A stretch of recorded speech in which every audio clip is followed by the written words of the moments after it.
All right.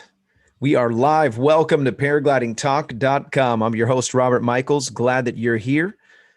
Pull up a chair, pop some popcorn. We have a great show lined up tonight. We have Jeff Hammond with us. We're going to have an awesome show. We've got a few things lined up. We're going to do some giveaway stuff. If you're in the chat, make sure you say hi because we're going to put your name into the spinny wheel of winning things and you're going to win something. Everybody's a winner on paraglidingtalk.com. No, really, we've given away just all kinds of stuff. Speaking of, this show is brought to you by some sponsors, and I want to mention those sponsors. One is PPG Zone.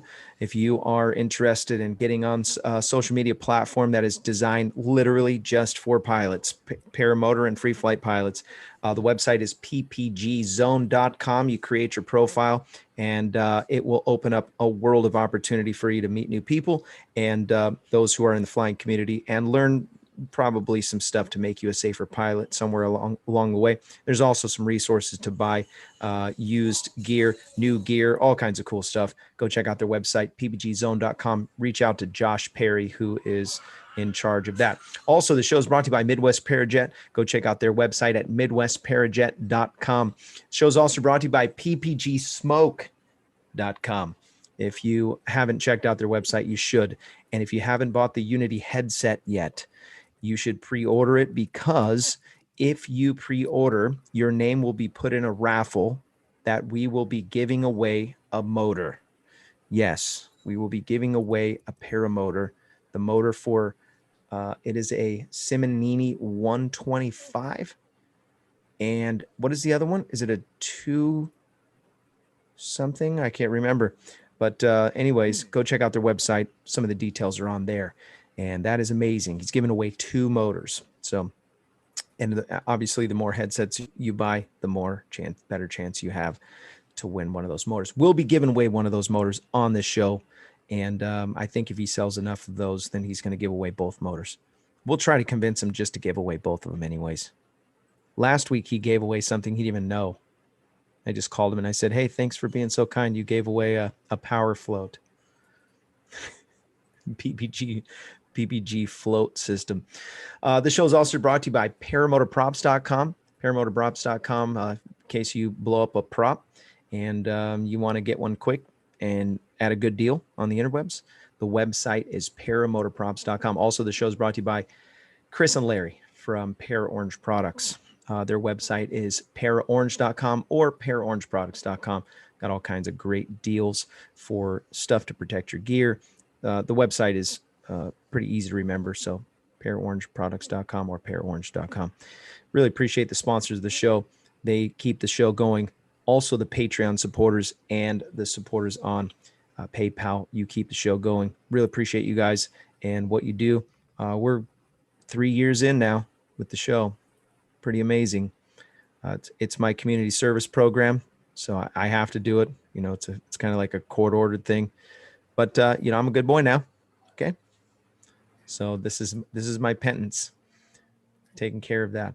I want to say first tonight, thank you, Jeff, for coming on. I know that you're a busy man, and I know that we talked ahead of the show, and tonight was a really good flying night. Jeff literally sacrificed a good flying night to come and hang out with all of us. Only because I thought I could go tomorrow, and now I'm not sure I can do that. Yeah. Well, you see, it's about the love of the sport. He loves the sport so deeply that he's willing to take that wound for us to share. That's right. His knowledge and expertise. And that's awesome, man. Thank you, Jeff. That's right. Great. Yeah, so really excited. If you guys don't know, Jeff Hammond is actually the guy that is in the picture on the cover of the PPG Bible. So if you world famous. Used to be. Yeah. Oh, the new. I was on for 2 editions, but the new edition they bumped me. No kidding. Yeah. I think Jeff's on the front of it on the new one. I have it. Ironically enough, he actually got me. Zing. How'd you get fired from that position, Jeff? Well, I'm the only one that's made it through 2 editions. Okay. So I guess I should be grateful. But, he decided it was time for a change. Yeah. Put Phil Russman on there. He was on the older one. Love it. Well, Jeff has an amazing adventure to share. If you haven't checked out a couple of episodes back, if you go there's two separate episodes back. Jeff's been on the show a couple times. We've talked about some of his adventures. Tonight, we're going to talk about some specifics of the Baja area of the adventure. And Jeff's got some screen share that he's going to do with us at some point. And if you take a close look at the thumbnail, you can see this little track, a little rainbow track that follows the entire coast all the way down Baja Peninsula, back up, following the coastline all the way down towards South America and deep into South America. And that is a track of what he has flown on his paramotor. And so it is absolutely amazing what he's been able to accomplish. I have a few questions that I wanted to ask him, and I wanted to fire off the show by setting the stage. So Jeff is first a father and a husband, and then he is a pilot, and then a major adventure buff. So you probably don't know how true that is. I didn't start flying until I was 50 years old. So my girls were out of school, away at college before I started flying. Okay. And it's good. I finished my obligations well, but I wish I'd started earlier, because I'm never going to be as good a pilot as a lot of these young guys that I go with, and it's just discouraging sometimes. Well, the question is if those young guys actually are flying at your age. You see what I'm saying? Like, we will see. Right. But I mean, I'm just, thinking like, okay, well, yeah, they're fast now, but when they get to your age, are they going to be able to keep up with your pace? You know what I mean? There's actually another side of it. A lot of the guys that I have been flying with are young guys. And then what do? They get married and have kids, and you never see them again. And they quit. They get those dad bods. They start growing mustaches, doing talk shows and stuff. Yeah, I feel you. I understand. The latest adventure that you guys are working on, someone was sharing with me a little details about launching from a boat. Let's start the show off about talking about that's why were you trying? That's an unfulfilled dream. Yeah, maybe start there, and then we'll segue into the adventure, and you can queue up here. We have spent a lot of time looking for launching and landing spots in difficult places. And many times the subject has come up, well, gosh, if we had a barge or something, we could do that. And one dream I'd like to fulfill is maybe flying the Mississippi River or the Amazon River and having a boat with a flight deck on top would be a lot of fun. So Jeff Goyne has been egging me on, but nothing's happened there yet. It's still just a dream. Okay. Yeah, I heard that there was some rustling in the water. So that sounds like a great adventure. I came close to buying a boat, only to find out when we surveyed it that the aluminum hull, the bottom was full of holes. And so I backed away from that. And where was it? It was in Clearwater, Florida. Okay. And then how would you have brought it here? So it must have been a big boat. Mississippi is closer to Clearwater than it is to San Diego. Very interesting. What was how long was it? Well, the roof had a 42 by 17 foot area that was a helicopter pad. Oh. And that's what we were going to try to launch and land on. Wow. Very fascinating. Let's talk a little bit about some of the struggles that you've come across in order to be able to fly these great distances that you've flown and continue the course of taking on the entire Pacific coast.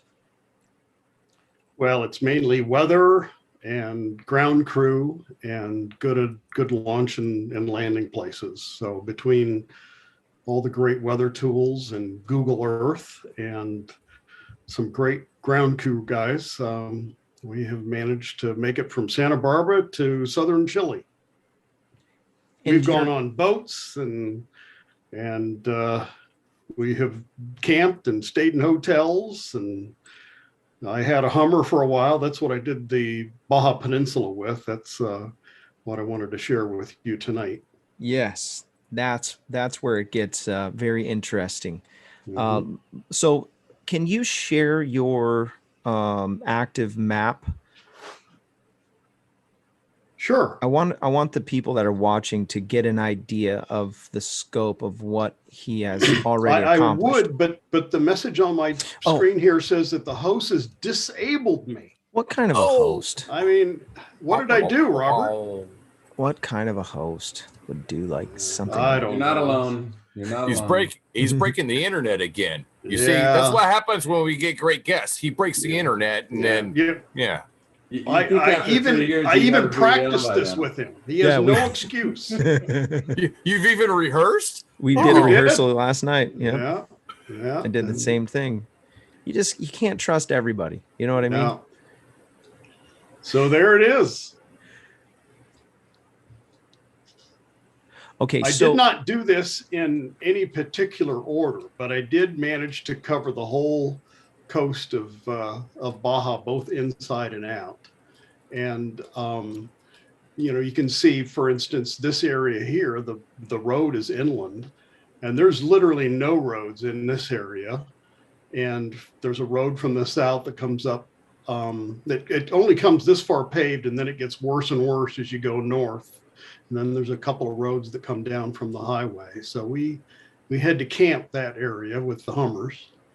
And then similarly, there's no road from Gonzaga Bay to LA Bay. You got to go up to the highway and back down again. So we actually rented a boat in Gonzaga Bay, a fishing boat, and we followed the coastline with the boat all the way to San Rafael. But it's not just the access and the roads that's a challenge. It's also the weather. Let me show you just today's forecast here for that area, and you'll get a feel for it.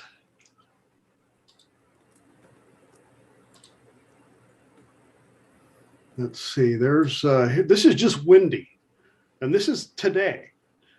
Oh, wow. And you can see, for instance, the area that I was talking about from Gonzaga Bay to LA Bay, the wind comes over the peninsula into the Gulf of California, and at times it's not very nice. Yeah, look at that. So not only does it bring the wind, but it rotors over the mountains, and it's very turbulent. It's not like having a strong wind off the water. And I've actually been stranded in the islands here camping, where the wind came up and we couldn't even get our boats back in the water to get back into Bahia de Los Angeles. So it gets really windy. And so you can see here and here is where it comes across the most. And right.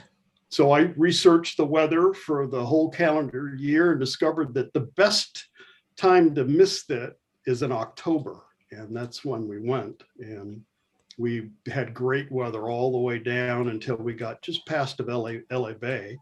And then what happened? We got a late season hurricane, and we were stuck on the boat for a whole day and missed 1 day of flying.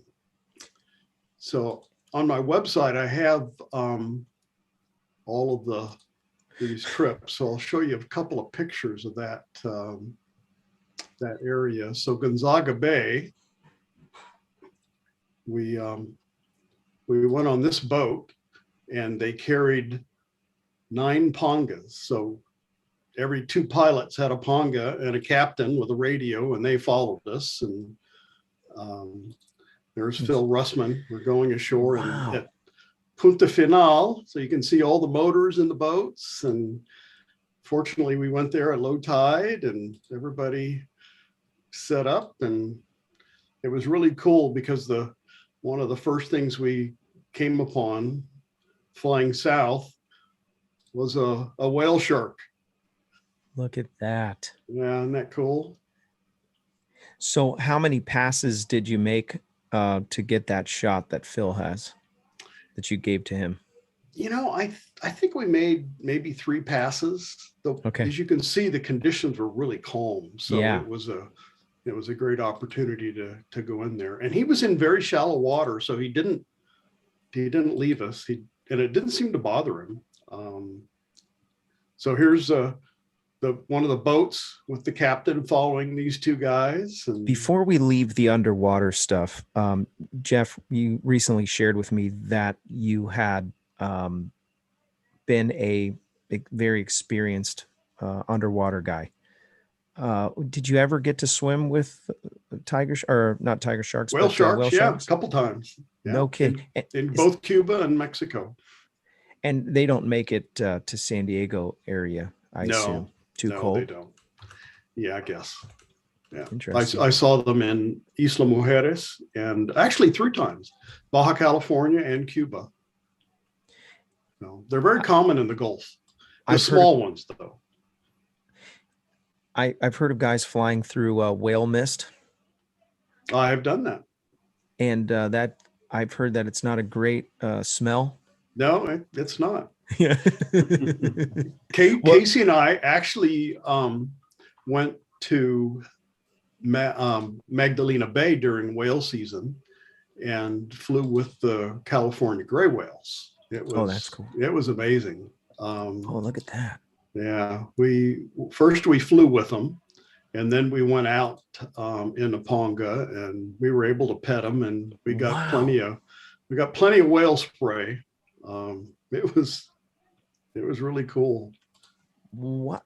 I've never seen anyone petting whales. That is pretty They do amazing. all the time down there. It's not uncommon. And they're not feeding them or anything like that because they eat plankton, right? Yeah. Very interesting. They must be just intelligent enough to know that they're not in danger or something. Well, I think they've become so acclimated that they actually seek out the interaction now. They'll come up and push the boat around, and they look at you when you pet them. It's really crazy. Wow. I was going to ask, have you, like when you fly like over or around them, do they like come closer to the surface to kind of check out what that big blob of, shadow is? And I mean, do they seem curious, or they don't even notice? I don't think so. They approach the boats. Obviously, they've never seen a paramotor before, but they do come up to the boats quite often, and they literally push the boat. Wow. Yeah, it's crazy. That is so cool. And where is that again? This is in Magdalena Bay. Magdalena Bay. But they actually come ashore, or they come in for their breeding season in 3 different places. So the biggest, most popular one is here in San Ignacio, and that's where most of the tourists go to visit them. But then there's also a big presence here in Bahia San Ignacio, and that's where I went with my kids, and we camped out here on the end, and we went out on the Ponga for 3 days, and it was amazing. We petted them and watched them jump and breach and sky hop, and it was really cool. Wow. And then where Casey and I went was actually this area here, and it's one of the smaller areas that the whales come in, and we did it because we could launch here far away from anybody, fly out there and not get in any trouble, and go back and disappear. Okay. They're very protective of the whales in San Ignacio or Scammons Lagoon. They don't let any other boats come in during breeding season, and I think it's a 2,000 foot limit on flyover. Oh, wow. So it is regulated, even though that's kind of out in the middle of nowhere, huh? No, it's in the middle of nowhere. Yeah. Yeah. Interesting. It's interesting though. They have a big salt operation here. Okay. And Phil and I flew over these salt ponds, which are just really gorgeous, different colors. You can see the Yeah. different stages. Yeah. was Very fun. cool. So when you guys set off, let me just ask this question. How critical is it that you are fluent in Spanish? Oh, it certainly helps. I'm not sure how critical it is, but it's definitely a help. Yeah, because I guarantee there's going to be people inspired to go on some of these adventures that you're sharing. There's, I mean, it's just too good to not. I'm wondering how. I'm not much of foreign nations, foreign lands, so but I do know some Spanish. Um, I just wonder how much you need to know to function. You know, I have grown up going to Baja. My dad was a pilot, and he flew down to Bahia de los Angeles and Loreto and Los Barriles. So I've spent a lot of time down there, and I have some business down there. I have some friends. I think probably, just knowing the culture and having some contacts is more important than actually knowing the language. They told us where to avoid, and actually we've been really blessed. We haven't had any serious robbery problems or terribly scary weather issues. It's been challenging, but not terribly dangerous in my opinion. What do you guys do when you get stuck? Like you said, you were camped out on the island there. At what point, I guess you have to strategize, hey, I'm going to potentially get stuck here. You've got a paramotor, you've got some camping gear, and you guys set off to, I'm going to camp on this island. If it's good, we fly. If it's not good, we wait, and you have a certain amount of time. Well, I've never actually camped on an island. We always had a base. The closest, I suppose, was in Punta Refugio here. We were on the Tony Reyes fishing boat, though. So we had pongas, and there were 7 pilots. So a lot of people to watch out for you. And I actually had an engine out here and landed in the water. And oh, no kidding. Yeah. And I had a flotation, and I was picked up quickly, and no harm, no foul. But spared your gear, or did you lose it? No, I got the gear. I lost a propeller, but that's actually why I went down. My propeller fell off. That's right. I remember you said that. Yeah. Hey, well, real quick, people are going to want to know what flotation you had. I wear 2. I wear a personal flotation device around my waist, and then I have a power float, and I also have an Agama. I'm guessing I had an Agama on that day. Okay, when it activated, you felt pretty secured? Yeah, I did. Awesome. Yeah, felt really good. We had a couple donations come into the super chat. Crazy Uncle Bob donated $2 to the super chat. Thank you for that. DP also donated $10 to the super chat. He said, once again, Robert, you've outdone yourself. Great guest. Thanks, Jeff. Also, a girl named Angela, she said, Robert, I was hoping you could give a plug for Girls Just Wanna Fly on Wednesday nights, hosted by Flying Flamingo Jade. Love our community. I hope that satisfies. Thank you for your contribution to the super chat. And then DP echoed that with $5. Thank you so much. Really appreciate that. You guys are awesome. Yeah. So there's a whole girls pilots show on Wednesday nights now. Can you believe that? Wow. Yeah. That's how far our sport has come. You showed not just one episode. There's several. Yeah. I just found out about that. Well, I have church on Wednesday night, so it's hard to watch shows on Wednesday. There's Nick. Nick Vasakis finally decided to join us. Ooh. So this is where I actually went down. I lost the propeller over here and landed right about here. How far out from the? Not very far. I could swim in if I really. In fact, you've got a picture of it. Yeah, who took that picture? Yes, I don't remember. That is so funny. Oh, now it's got to be a little intimidating that you're far away from everyone. I mean, you don't just land and check your phone and, dial up some signal. You probably don't have any cell phone service. No, we do it all with radios and GPSs, but I was high enough that, I was able to get out a call and everybody knew I was going down long before I hit the water. Wow. And that mobilized the boat right away to come where you were. Yep. I had a Ponga like this and a guy in it with a radio, and he was following us around. And you got to say it in Spanish too. Yeah, that was one case where we had to all talk in Spanish. Ayúdame. Ahorita. Poquito. Yeah. Poquito. So here See? they're unloading all the motors and they're getting ready to bring the Pongas all back up on deck for the trip back home to San Felipe. All those Pongas fit on that boat. Yep, Wow. all 9 of them. Yeah, it was crazy. That's cool, man. Mm-hmm. So you get to the place where you're going to take the next leg of covering coast. Yep. And you're bringing your camera because you're looking for certain photos that you want to grab. There's a lot of our community that is documenting their adventures. I don't think anyone has documented their adventures quite as good as you have. What advice do you have for the aspiring photographer, videographer? Don't forget your camera. Yeah.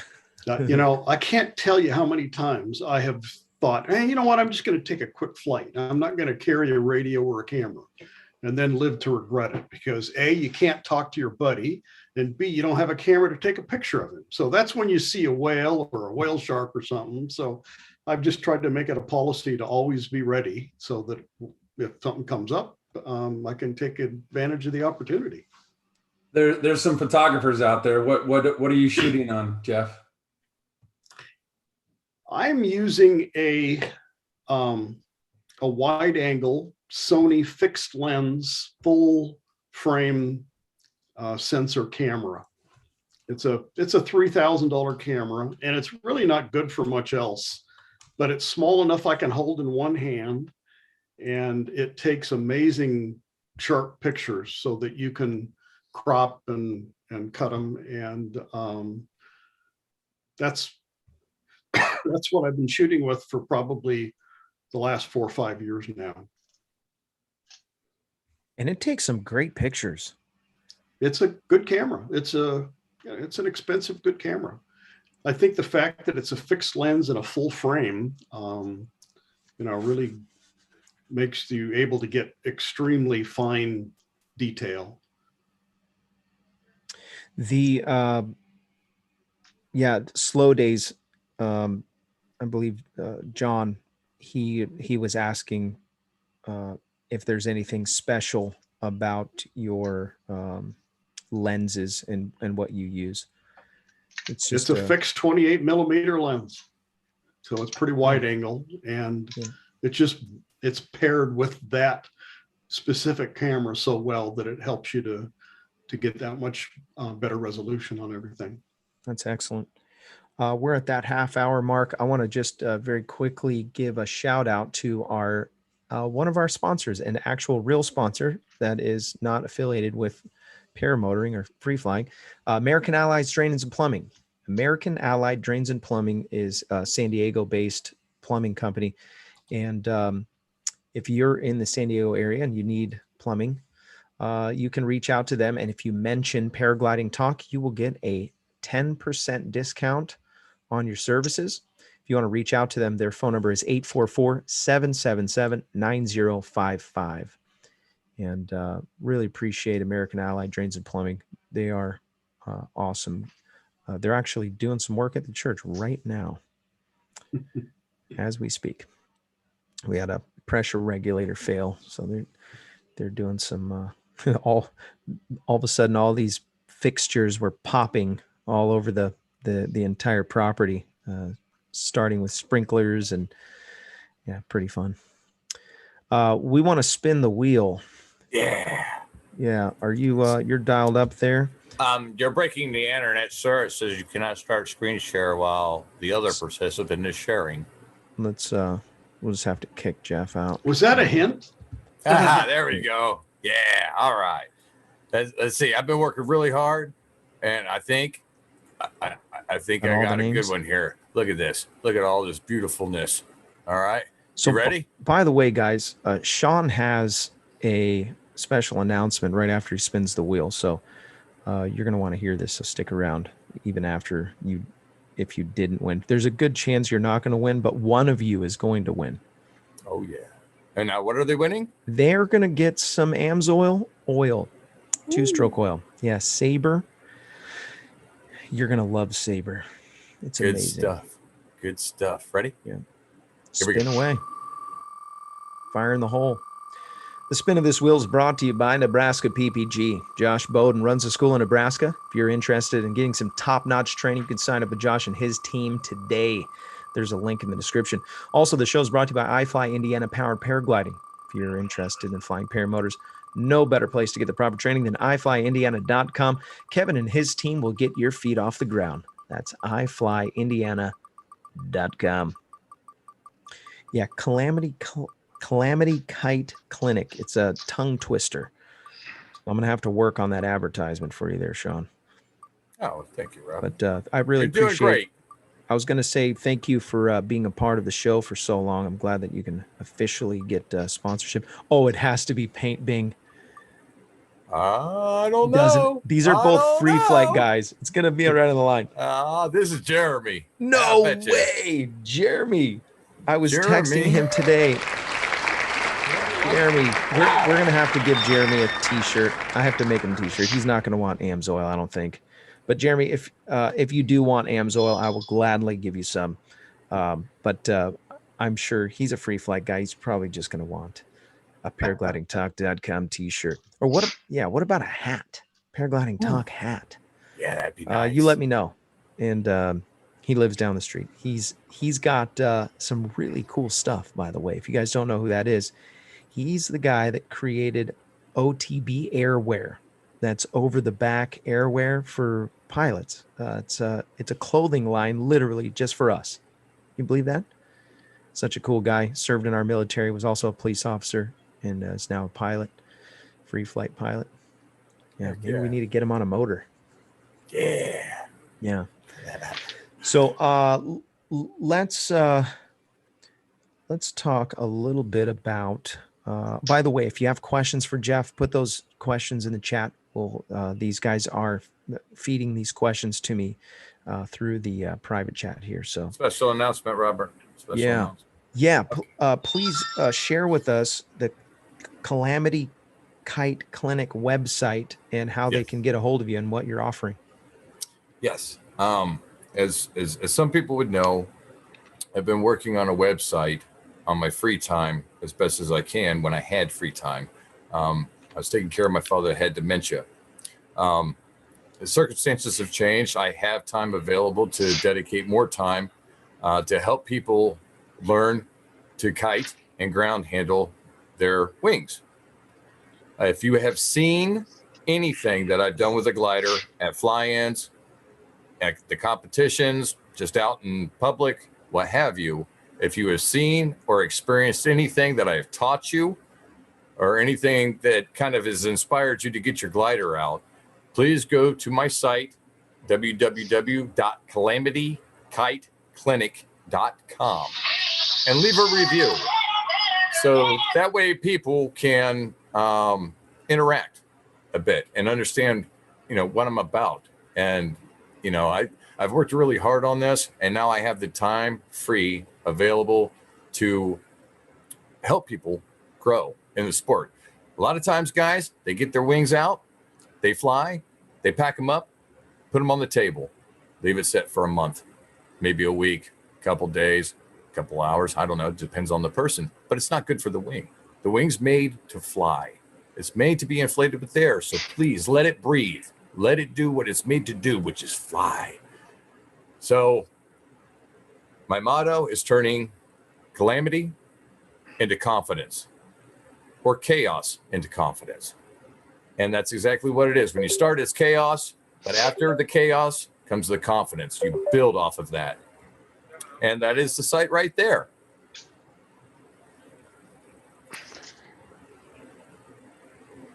And now, see, basically, my father has passed, and I have the time available to dedicate to travel and to continue on with video and pictures and really trying to pull the community in. Something that I really liked about this sport and the people of this sport is we go out of our way for each other. And it's just because we're good people, you know? I would love to be able to help share something that maybe I learned or learn something from somebody, you know, maybe something I haven't done something I would like to learn too, you know?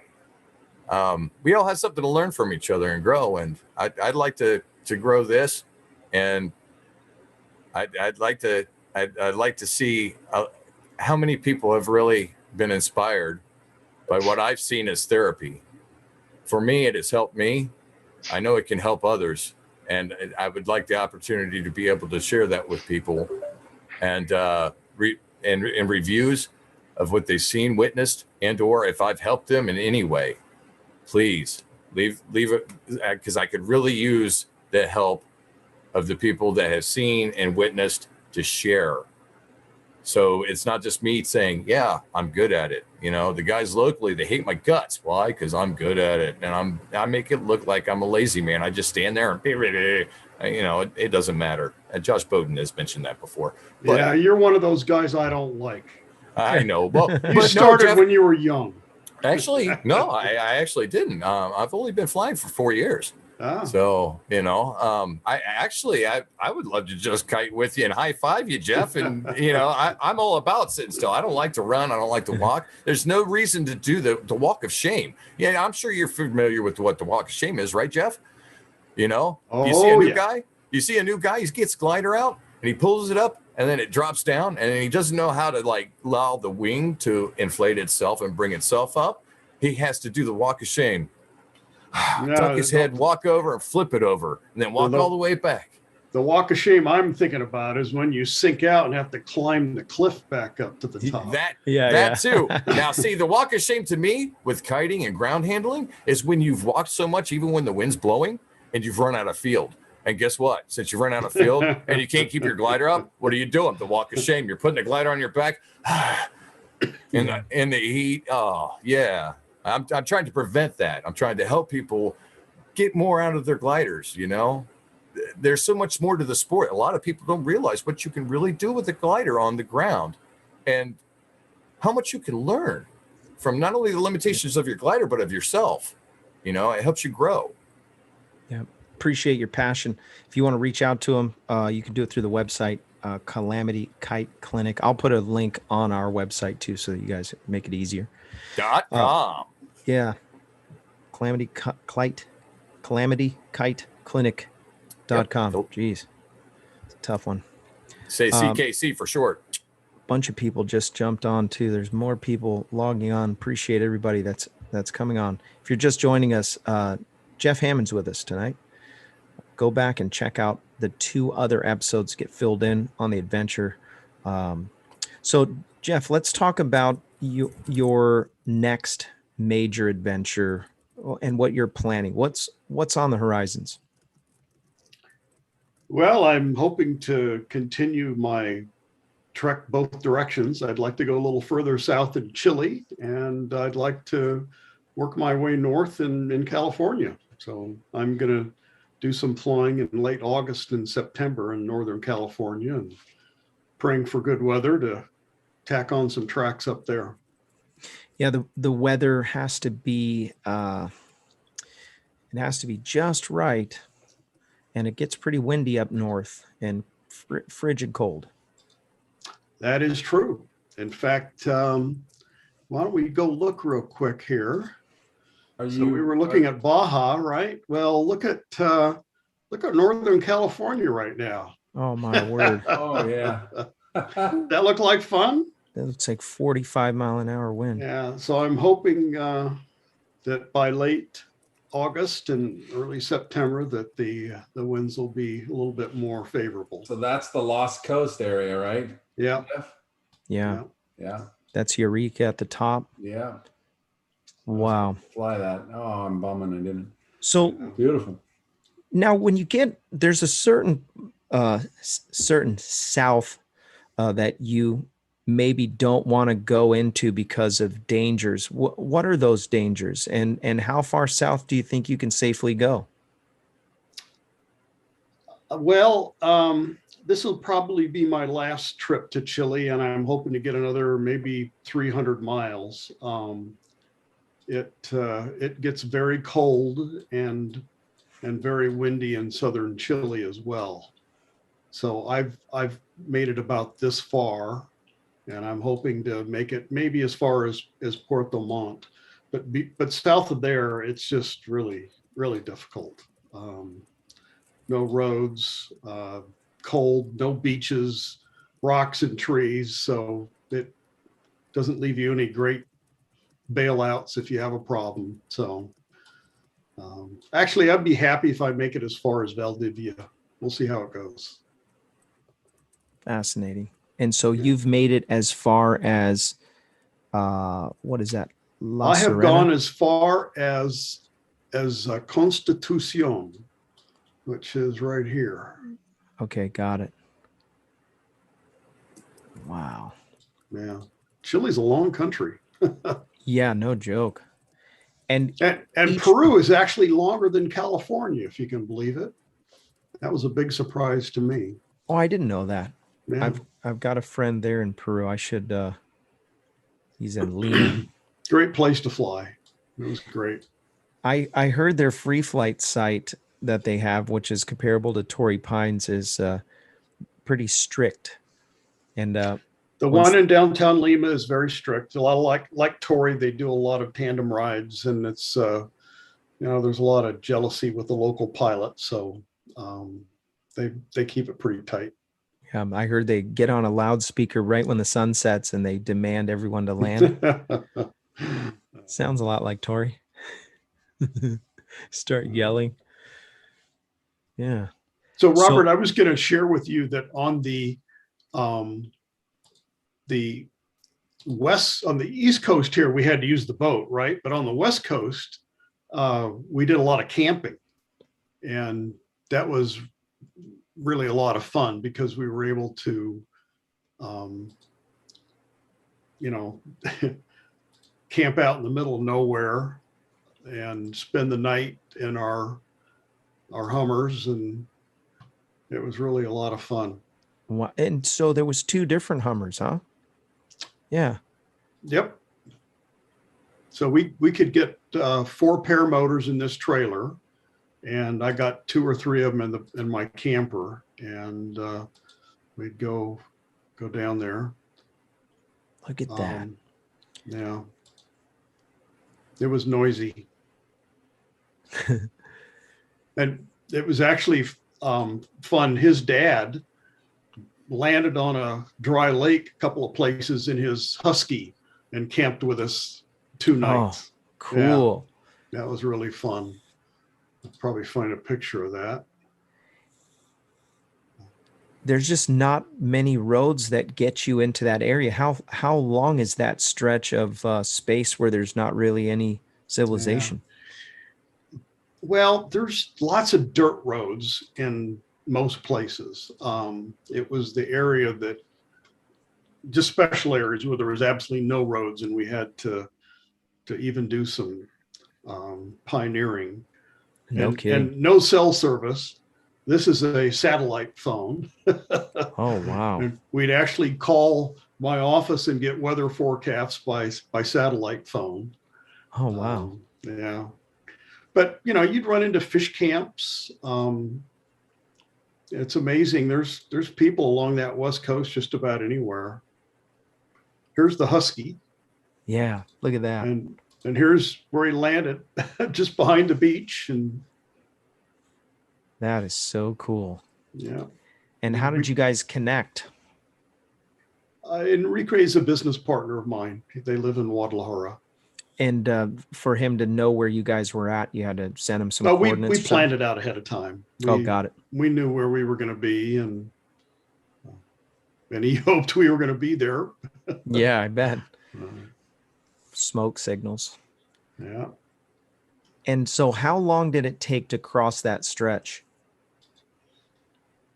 Well, More than one trip? 1, 2, 3. Oh, So it was there you go. 12 days Oh, okay. to do just that one stretch. And it was from, let's see, we started right about here, and we flew all the way to here. Well, that was one of the longer trips. I like to do 300-400 miles.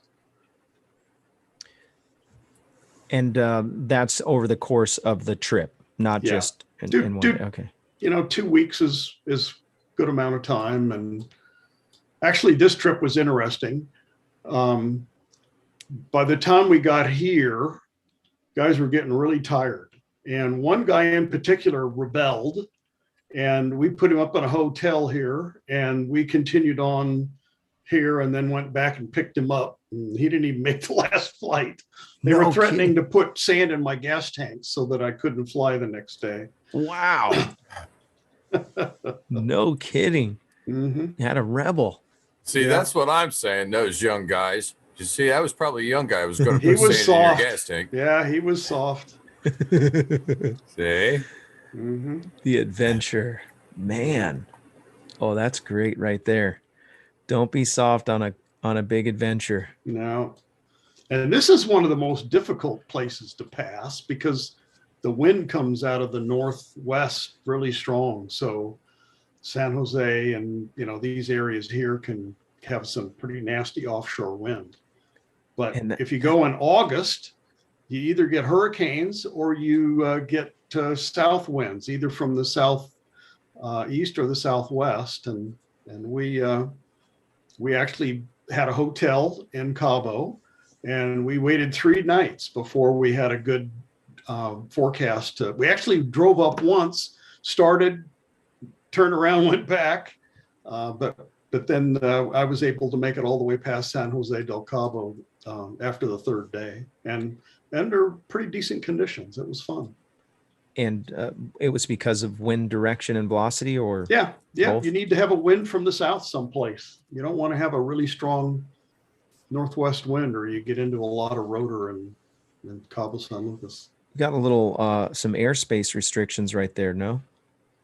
Is that little Actually airport? not until you get up here. The major airport for Baja is all the way up in here. Oh, okay. These are smaller airports with uncontrolled airspace. Got it. And you're flying with airband radio so you can communicate with them? Only when I have to. We fly with VHF unless we're going to be in an area where there's an airport. There was a question from the chat from Angela. She said, for Jeff, have you flown the East Coast, New England, for flying and whale watching too? I have not. I've never flown on the East Coast. I've flown on the East Coast of Mexico, and I have flown in the Bahamas, but I've not done any flying on the East Coast of the U.S. Look at that track. My word. That is literally hundreds of miles. Yeah, lots of flights. Wow. Yeah, that is nearly the globe. That's half of the world on a paramotor. At very slow speeds, yeah. At very slow speeds. Hot Buttered Steve donated $10 to the super chat. He said, knock, knock, who's there? Dishes. Dishes who? Dishes Sean Connery. Mic drop. It's amazing what... So boating, camping, and we really like to stay in hotels when we can. Yeah. If you don't have to camp in the Hummer. In fact, one of the things that really got us going is we did a trip here that we called hotel hopping, because we almost planned it to get from hotel to hotel, and we'd land on the beach right in front of the hotel and walk in with our paramotors. It was a lot of fun. And do they give you weird looks when you come walking into the lobby Oh with a yeah, paramotor in your yeah, back? yeah. And the security guards that are, trying to keep the riffraff off the beach, they don't know what to do. Yeah, yeah. They don't know if you're bad actors. Yeah. Wow.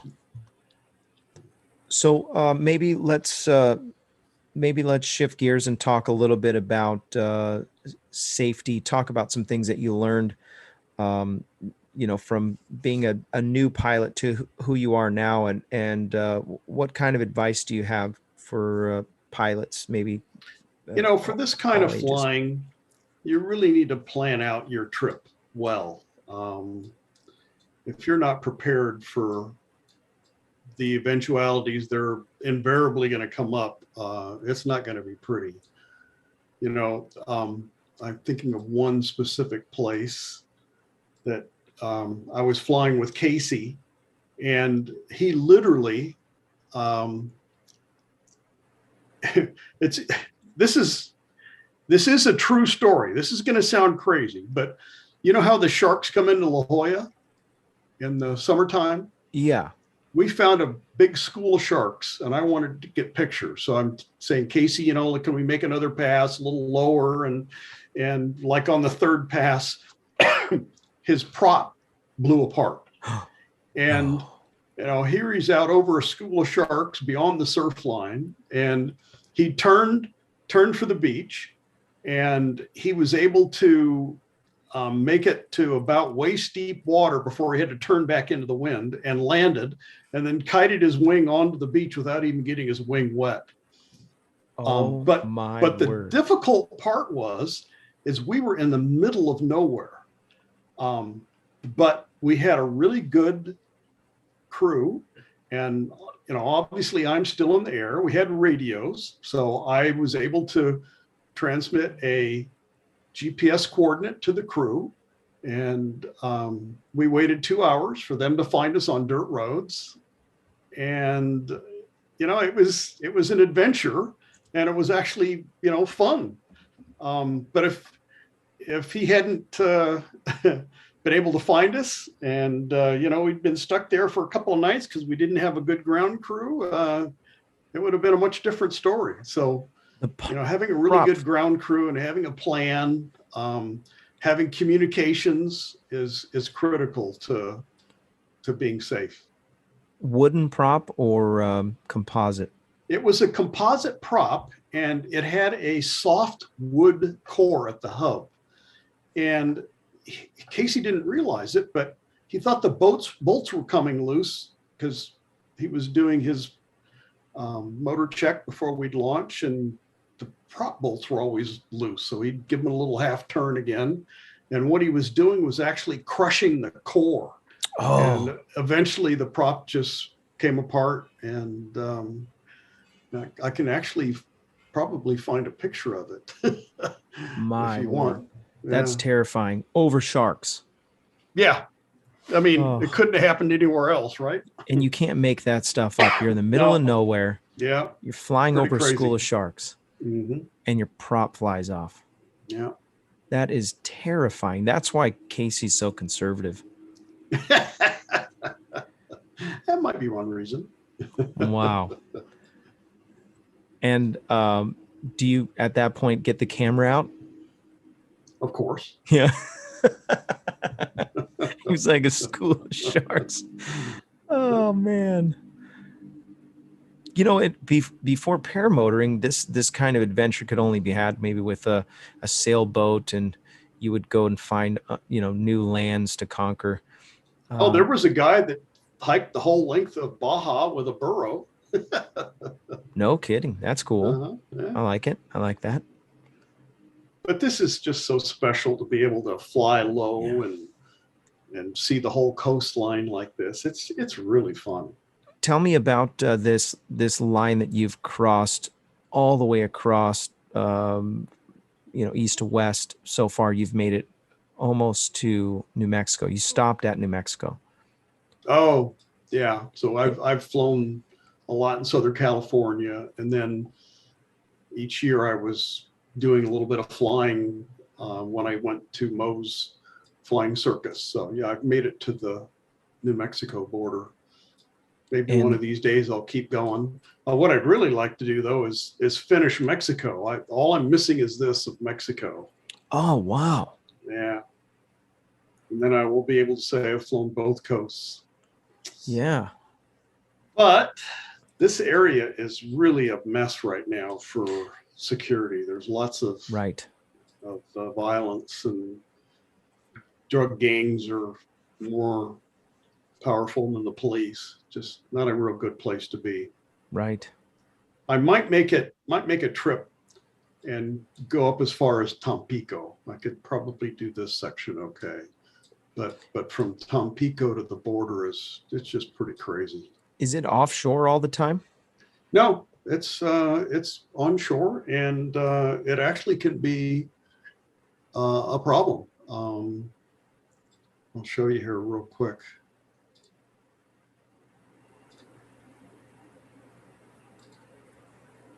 So the wind typically is pretty strong onshore. Oh yeah, look at that. Yeah. 18. So this is another place that you want to go during hurricane season.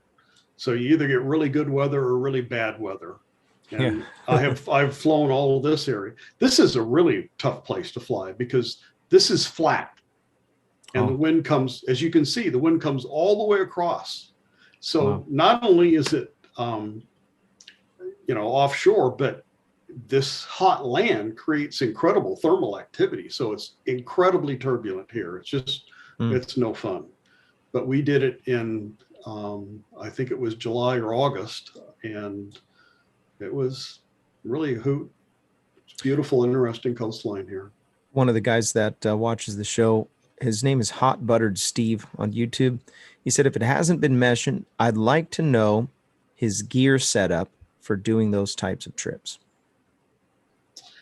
You know, I'm not going to pump a motor because the motor I fly isn't even made anymore. Yeah. I think my advice is get a motor and get to know it really, really well so that you can maintain it. You know what sound is indicating what problem. You can stock parts. I actually traveled with two motors, the same motor. So I have spares, I have two motors, and I've used them more than one, many trips. As we all know, they're not terribly reliable. But if you have one that you really get to know well, you know what problems to look for and you know what to check before you fly. You know, I fly snap, and one of the problems is the propeller falls off, and you've got to make sure that you put a little bit of high temperature Loctite on that center bolt, and you better check it.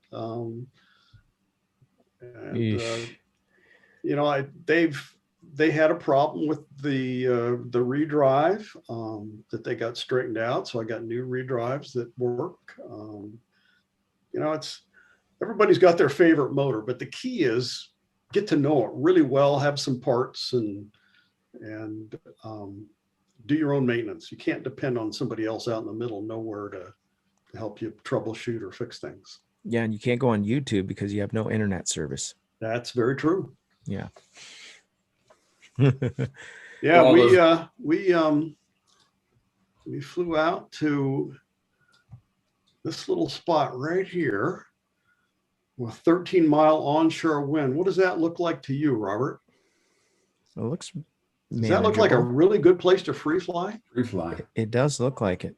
So we were anchored on a boat right about here, and we'd fly over on our paramotors and build kind of a little tent on the beach and get out our minimal free flight harnesses, and we'd fly here all day long. Oh, nice. And then one night at sunset, we're ready to go back, and Phil's motor wouldn't start. Oh, no. And we messed around until it was almost dark and finally gave up, and we had to leave him there. And what it was a Black Devil, and they have a compression relief valve. and that compression relief valve could get carbon in it and make it lock open so that you wouldn't get any compression. And, you know, if you have a motor long enough and you know those little quirks, all you need to do is have a new compression relief, which we did, but it was on the boat. Oh, So he left his gear there and started walking. And by the time he got about here, we could hear him on the radio. And eventually he made it to the water and waded out. We came down in a dinghy and picked him up. And I think it was on the boat before midnight. oh my word. And the next day we flew out there with tools and spare part, fixed the motor, and came back. And you guys knew what it was at that point. We were suspicious. We had some other parts we'd taken out. Important part is we got it running again. Wow. Yeah. We're at that 1 hour mark. I want to say thank you so much. This show is brought to you by Lone Star Paramotor. If you're in the Lone Star state of Texas, reach out to Ron Turan, his team, get some world-class training. LoneStarParamotor.com is the website. Also, the show is brought to you by Torrey Pines Glider Port. If you want to learn how to free fly in the most beautiful place in the United States, reach out to Max Marion or any one of the guys at flytorrey.com. That website is FLYTORREY.com. Show is also brought to you by Resurgence PPG. Support our men and women of uniform by making a tax-deductible donation to this great organization. By donating, you're sponsoring those who put their lives on the line for your freedom. You can reach out to Todd Scandrett at resurgenceppg.com. Really appreciate you coming on again, Jeff, and sacrificing a flying night. And you have enriched many of people this night with stories of adventure. Really appreciate it. All you guys that are in the Sean has something. There's one more question. I think it's kind of good because it's relevant and he's here. So yeah. The Yankee Paramotor asked, does Jeff have an estimate? I plead the roughly? fifth. Yeah. Yeah. I was just wondering because some people that are new to that are interested in that kind of flying and stuff, they kind of don't understand like how much is invested in taking long trips like that, or you know what I'm saying, the gear costs. Yeah. Priceless. John Wayne donated $10 to the super chat. Thank you, kind sir. Just noticed that. I had to go back in the chat a little bit. Jeff, you've been an awesome guest and a plethora of information for us, and we appreciate having you on the show, man. That's awesome. Thank you for hanging tight with us. My pleasure. Yeah, so we're going to go to the after show. Thank you guys so much for watching. Thank you for supporting the show and keeping it going. We will catch you on the next one. If I don't see you on there, I'll see you in there. And there will not be a show next week. I'm doing I'm marrying a young couple, so we're doing some stuff with that, and so that's what's going on next week. So you guys enjoy some flying time or some family time. But